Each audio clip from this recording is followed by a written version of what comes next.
You better turn up.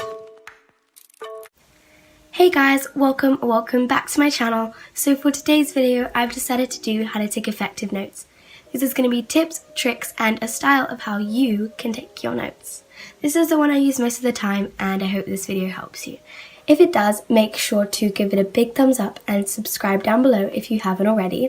And let's get on with the video before this intro gets too long. So I started out by writing my title, and then in this thin black pen I just wrote it out again, but in cursive on top. I think this is a simple style that I think looks really nice. And then I just wrote the date, and I did this bracket thing. So basically I have two brackets and I put hearts on top of them. I meant for these to look like leaves, but I think they kind of look like hearts, and that's okay. And then I just write the title for each big bit of information I'm going to write next to it. So for example, I was revising for a German test and we had to answer certain questions, so the questions went in the brackets and how I was going to answer them went next to it. This is how I lay out most of my notes, and I think this is pretty effective since it lays out your notes very simply, especially if you have to remember something. And then I just carried on with that format, but I added some little hints of pink throughout the whole thing. So here I did some squiggly pink lines to separate everything.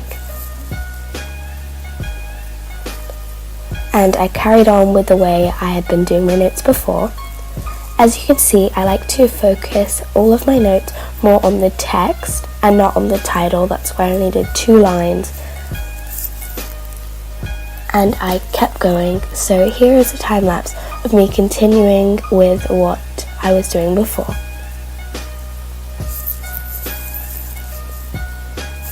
And I just kept going until here you can see I decided to do 2 more little boxes, activity words and key points, and that is all of my notes.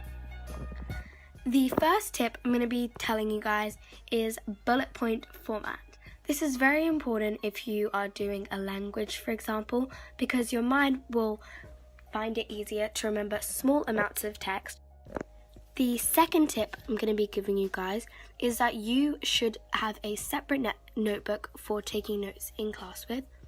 I have this and I find it a lot easier since I can take messy, scribbled out notes in class, and then when I get home I copy them out and make them really neat and pretty.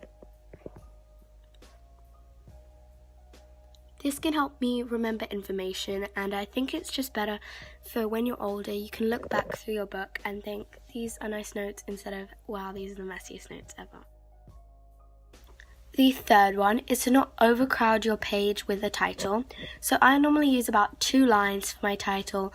I try not to do any more because I think it's more important for the body text to be the main thing.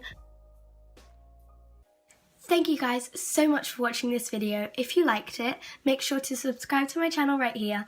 And if you enjoyed this, you might like this video. I'll see you guys next time. Bye!